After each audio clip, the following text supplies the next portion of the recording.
Welcome to The Weekly Wisdom, a podcast published by Metis, an Ethereum Layer 2 solution committed to making the blockchain accessible to the people. In this podcast, we'll discuss the ever-expanding uses of blockchain technology, and you'll meet the creators, developers, and thinkers behind some of the most exciting projects in decentralized finance, NFTs, the metaverse, and beyond. I'm your host, Ashley Spradlin, and this is The Weekly Wisdom. We are live. Thank you for joining us for this episode of The Weekly Wisdom. I've got a couple of the Metis team members here with me today, Stephan and Matt. Why don't you introduce yourselves? Sure, yeah. My name is Matt. I'm with the business development team and super happy to be here today. And hey, I'm Stephan and I'm leading the Web2 Enterprise group, and I'm also very happy to be here. Awesome. Thank you so much. And I'm Ashley. I'm our education manager. So yeah, we're all together today in person in a hotel room in Palm Beach, Florida. We're here for the Permissionless Conference. So this chat is maybe a little more like informal as we're getting to spend some time face-to-face with our teammates and just chatting about like the future of Metis and kind of what our focus is from here on out. Let's start with talking a little bit about our experience at Permissionless. How's it been for y'all? For me, it's been really great. I really like to see the amount of Web2 companies that have attended and are talking about different Web3 projects. You've got, a co-sponsor in Visa, a lot of payments, technologies, a lot of areas around security, which I find interesting. So far there seem to be a lot of decision makers also who have attended this conference. So I'm quite happy. Nice. Yeah, I'd say it's pretty cool. There's a lot of, flagship protocols here. A lot of reconnecting happening between our team and some projects, which is awesome. And yeah, ultimately a lot of great chats and definitely an exciting nightlife. Yeah, last night we had an event. We sponsored an event with Boys Club. So we all met, I think it was Boys Club through the event, but Metis was one of the sponsors along with Flow Carbon and Visa. And we all gathered at this really adorable hotel, and it was just a great opportunity, I feel like, for people to connect. And I loved seeing how many women were in the space. The Boys Club crew did a really great job of organizing everything, and I had a lot of fun connections. I know it was a little bit of a different vibe than some other conferences because people were not like dancing and it wasn't like a club scene, but I enjoyed it very much. The vibe was relaxed, but people were still having a good time. I just got in yesterday, so I haven't seen much else. I had a lot of travel delays, but I'm looking forward to what's to come here. So one of the things that I wanted to touch on today was why build on Metis? We've talked a lot about the projects that have deployed on the network in this podcast, but we don't often get to hear from our team members about, why we love our project so much. So let's talk a little bit about why we want people to come to our network. Yeah, absolutely. I'm happy to take that one. One of the key differentiators right off the bat would be our EVM equivalence. So having like full equivalence with the Ethereum virtual machine makes porting any sort of project over from any EVM chain extremely simple. And there's a slight differentiation between that and EVM compatibility. So it's even a level more compatible. There's maybe no lower level code that needs to be replaced or anything like that. So that right out the gate, that's easy. And one of our core differentiators as well is builder mining rewards. So this is a basically revenue sharing model, essentially, where projects that deploy smart contracts on our network are rewarded in kickbacks for the transaction volume that's generated. So the simplest way to think of it is essentially 30% of all the fees that your smart contracts generate actually get returned to you monthly. And we love this because instead of, a small kickoff grant or something, which actually doesn't really align incentives, this builds like long-term, incentive alignment basically that is very powerful. And we've actually dedicated about 51% of our total token supply to these like community mining, builder mining sort of events over the next 10 years. So This isn't something that's going to go away. We're a permissionless network. We recently introduced our decentralized storage layer, which not only allows for on-chain storage now, but also has reduced our gas fees to be the cheapest L2s. I believe right now they're sitting at around 1 to 7 cents. That's a pretty solid list, I would say. We also have our Genesee DAC, which is like our ecosystem fund. So for, really high potential projects, setting up a meeting with them, looking for funding, anything like that. So we have pretty much all the bases covered, I'd say. Yeah, I'd like to add a little bit to that as well. I think that, while I could talk to you about our Web 2 strategy, and we'll talk a bit in a while, but we could also mention, our storage layer. We could mention various other things that make us differentiated. I think that why build on Metis is at the core of the team, the people.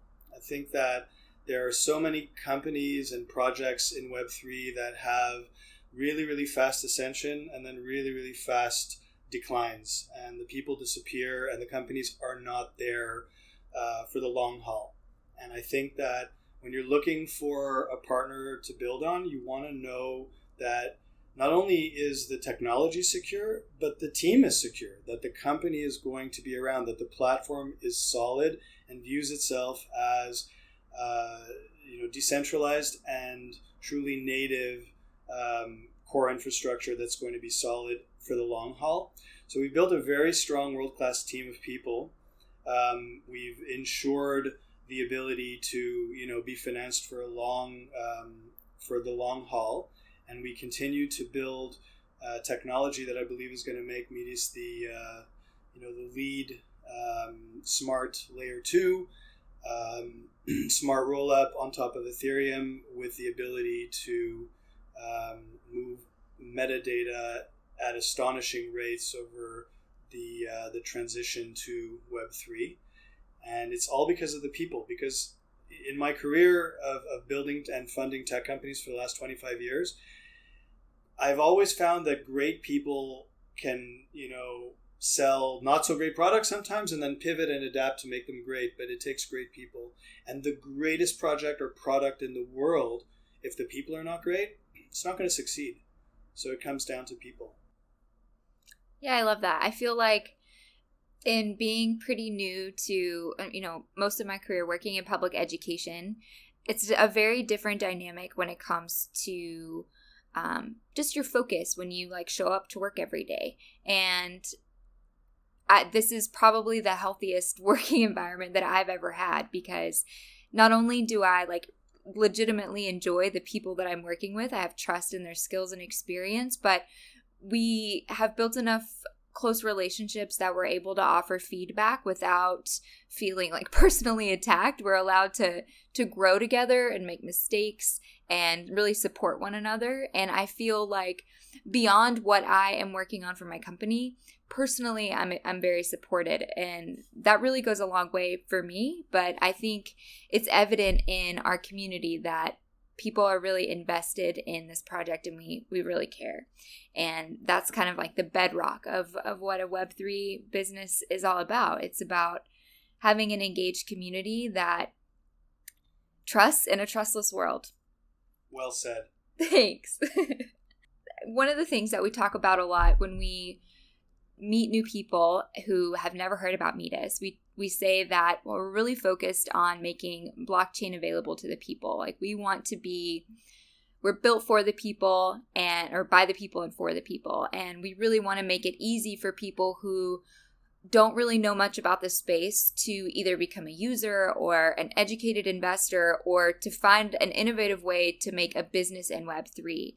And Web 2, kind of transitioning more traditional enterprises into this space, is a big focus for our team. So I'd like to talk with y'all a little bit about that, just what your thought process is and what some use cases could be, or what we would say to businesses who are interested in adapting some sort of blockchain model for their business but have no idea where to start.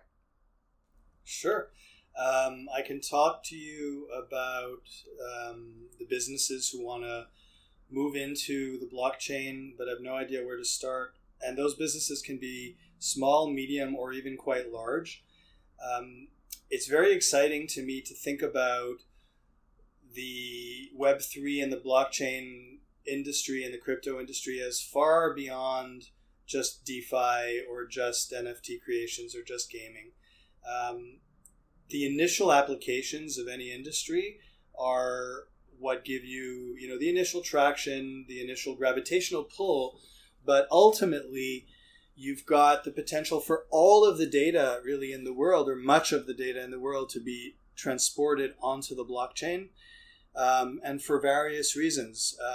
They could be reasons of decentralization, of transparency, of cost efficiency, security, more unhackable, ways of doing brand extensions, using NFTs, for example, or using different types of customer loyalty programs. If you're in e-commerce, you can offer cryptocurrencies as an option for payment. But ultimately, there's so much back-end data that companies are going to want to port onto the blockchain. And because this is also new, even if they made a concerted effort to hire a team of engineers, they would be hard-pressed to find enough of them to do it on their own. So they're going to need to seek out partners. And we want to be the premier partner for the evolution of Web2 enterprise corporations moving into the Web3. We want to explain to them how it's done, what smart contracts are, where you want to be transparent and where you can protect your security of the data. We want to give them the ability to take part of their CRM or their ERP software. Think about inventory management. Think about the IoT industry, Internet of Things, where machines are speaking to other machines. Every one of those is a transaction. So we have to start thinking about data transactions as transactions just like when somebody buys, swaps, or sells a various token, right? And so if you take a tokenized strategy to those data transactions and you create a utility token that can do that, along with a software platform and a team of people who have expertise to provide professional services, then you have a winning solution for the enterprise. The enterprise feels that they can be handheld through the process of incrementally moving to the blockchain. And that's what we're building. Thank you. Matt, any other thoughts? Man, he just nailed it on the head. I'm going to leave it at that. That was beautiful. Let's talk about, let's do a case study here. So let's say that I have a fashion line and I want to sell sustainably and responsibly sourced clothing. And I want to figure out how can Web3 help me build my business? Immediately thoughts that come to mind are okay, how can NFTs be involved? What part of the blockchain would be a good idea to integrate with my business? Where is my control going to cease? We talk a lot about decentralization, and there are definitely some functions that are better served by a little bit more of a centralized approach as far as what an individual is doing in their own company. So what do I do? Where am I going? I was born to answer this question because my father's in fashion, and when I was in university, I had my own fashion company. And because you said sustainably sourced, I've been running a clean tech fund for the last 10 years. So I love your question. Thank you. And no, we didn't plan it out in advance, so I'm enjoying this. So it's a very good question. You can do a lot of things, but you always want to consider an incremental approach. You never want to try to bite off more than you can chew, because then you're setting yourself up for failure. So what I would do if I was a up-and-coming fashion brand that wanted to move into the Web3 is I'd look at a couple of initial avenues. The first one is, if you're a sustainably or ethically sourced fashion brand, you'd like to find a way to measure your impact. So, we've got a partner that has a carbon credit type, carbon sponge type solution around the minting of an NFT. That NFT can represent your carbon reduction or your carbon footprint reduction, and can be exchanged in favor of carbon credits as well. So if you were able to demonstrate how your clothing line actually was good for the environment, you can represent those savings in the form of an NFT. That would be one interesting thing that your customers would get excited about, in the very same way that they're excited about the impact of Tom's shoes. When you buy a pair of Tom's shoes, somebody in the world who needs a pair of shoes gets a pair of shoes.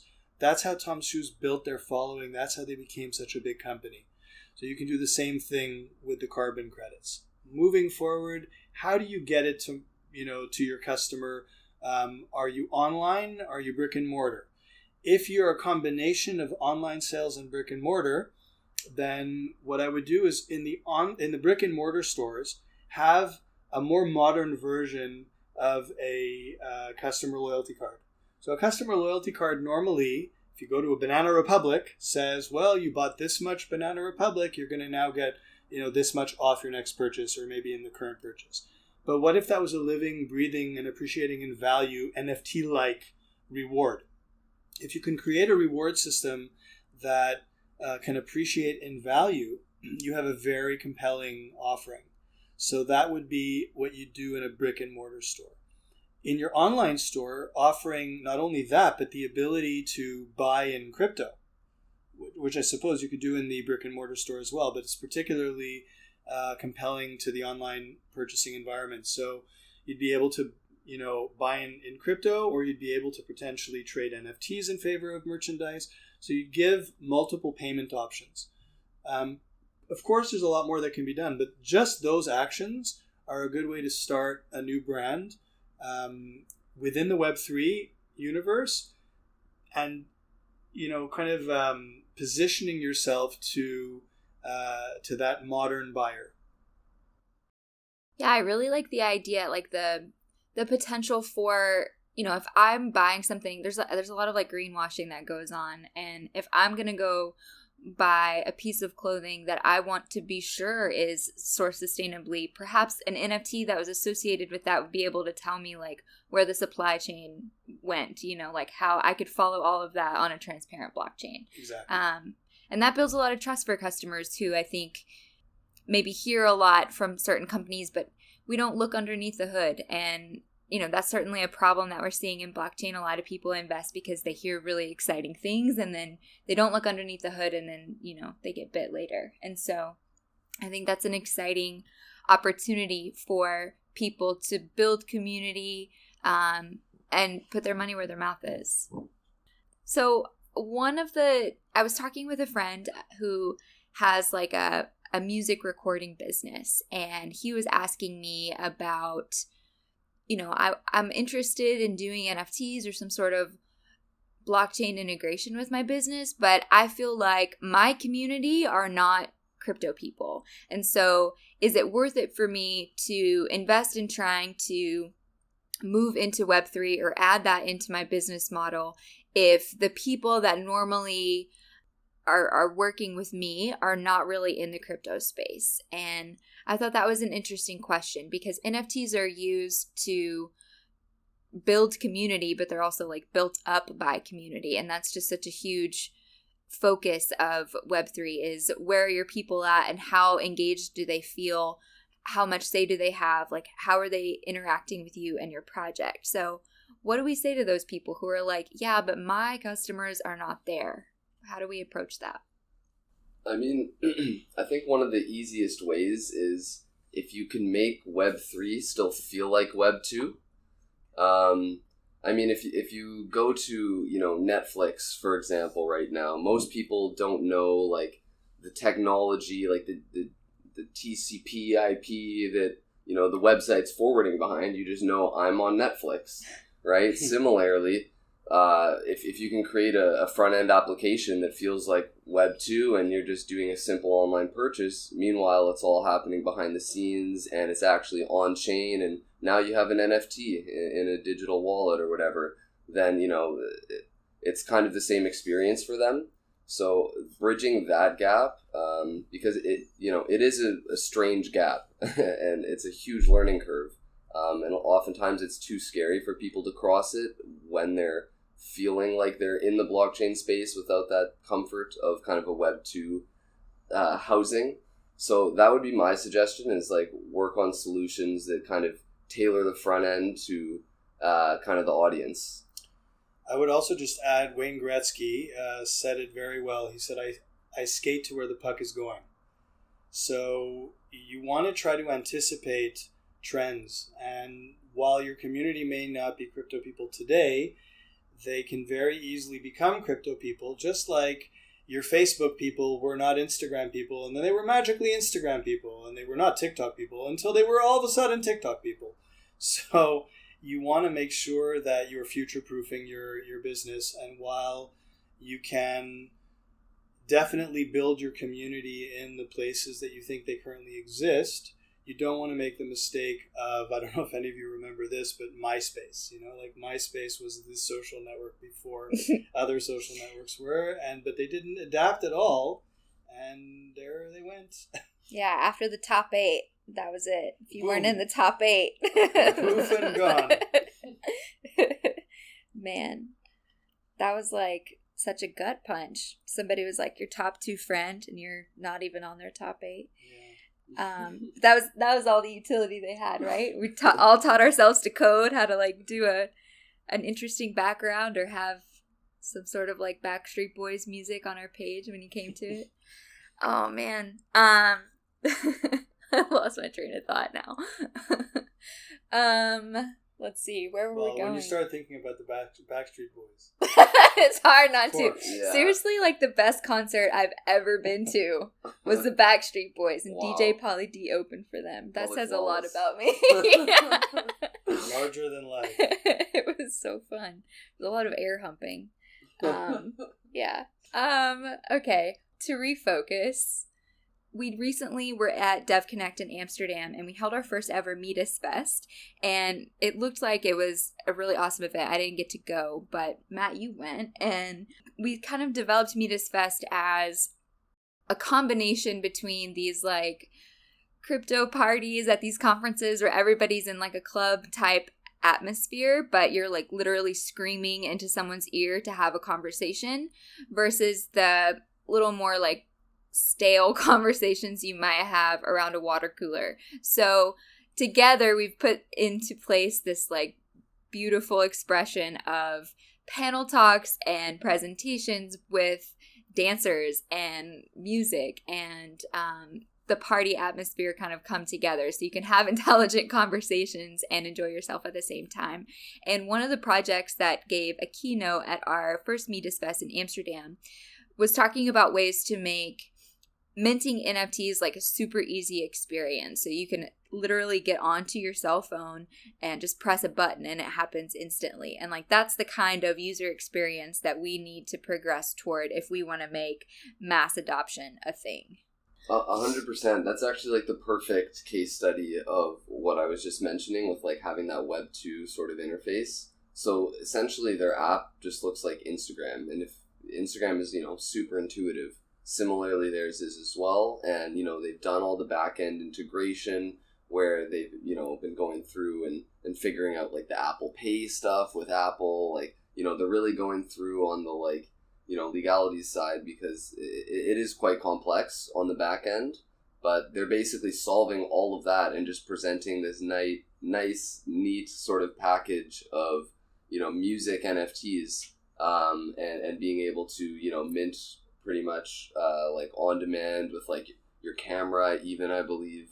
So those are the types of use cases and kind of neat packaging that I think are going to do extremely well in this like early segment or time in the market.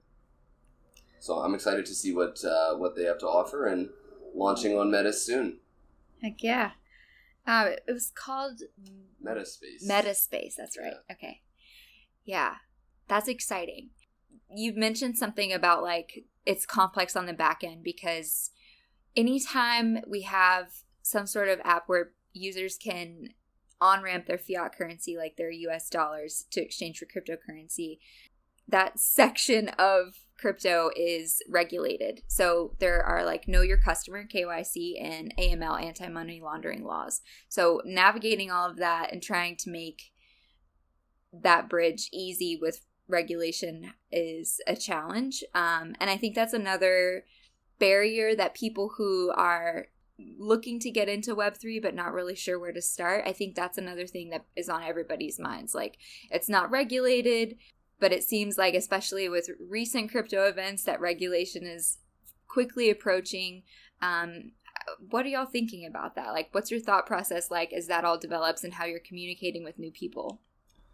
Well, I go back to data, first of all, because as things become regulated, if you build a strong infrastructure that's very secure, you have a good chance of working interoperably with whatever the regulated version of the DeFi industry is going to look like. And if that looks like governments emitting their own digital currencies, well, those digital currencies are going to have to ride on something. And the governments are not going to be well suited to create their own core infrastructure in 5 minutes. They're going to much more likely rely on the players who have been around, who have been solid, who have been stable, because governments typically go with those who can show stability even over price efficiency. Very often it's about being safe. Governments never want to get caught with their pants down with all of a sudden some issue that happened on what's supposed to be a stable coin or a fiat currency. But I'm going to bring us back to data, because in the event that it becomes harder to navigate the DeFi part of the crypto industry, the Web3 industry, metadata riding on the blockchain is still going to be a macro trend. And if you build to support the evolution of that macro trend, you have a winning project, irrespective of government interventions.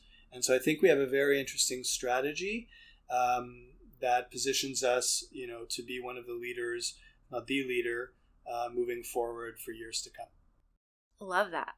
Yeah, I think that having an optimistic mindset, something that we're great at doing here, is welcoming it. Like, this is going to come. And so how can we work to make this a benefit for the people who are deploy on our network and for the users? Like, how can we work together to make this experience something that promotes adoption and makes people feel safe and empowered in the space? I'm going to just maybe add a little small thing that's going to add value to the people listening today. I've learned over the years that my early career's version of entrepreneurship was a little bit wrong. I viewed myself as a shit disturber, as an innovator, as a kind of go against the flow at all costs entrepreneur, like guerrilla entrepreneurship. And it was cute. It was, it was younger me going out and conquering and doing things from a very egoic place. With a bit of age and a bit more maturity and maybe a bit of wisdom of the years, I've learned that it makes no sense to try to force things. That going with the flow doesn't make you a follower, as I thought. That you can go with the flow, but you can navigate the flow. You can lead the flow, but you're still in flow. So it's a little bit of a mind hack that I would invite you guys that are listening to think about. What if you switched from your inner disruptor to one who is in flow, but from a leadership perspective, like leading with love, leading with your intention, leading with where you think things should go, but still in flow. So I think that's what we're doing at Metis. We're not saying, we're going to go and fight a holy war, but we're also not saying we're just going to, step in lockstep and just follow orders like good little soldiers. We're going to be thought leaders. We're going to build we're going to skate to where the puck is going, just like Wayne Gretzky, and we're going to go with the flow, but we're going to navigate the flow. I love it. So there's like a line for surrender in that.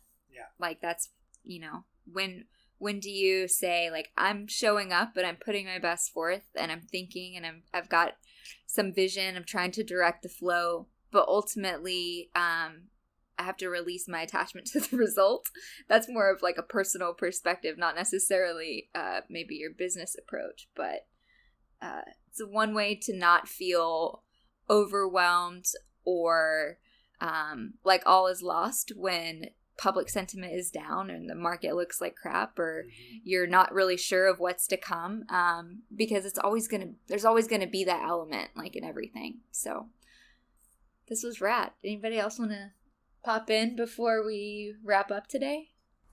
I liked a little bit of life advice at the end there. I always had to throw in. On a good note. Yeah. You know? Dropping nuggets. Yeah. I gotta throw in my nuggets. teacher moments.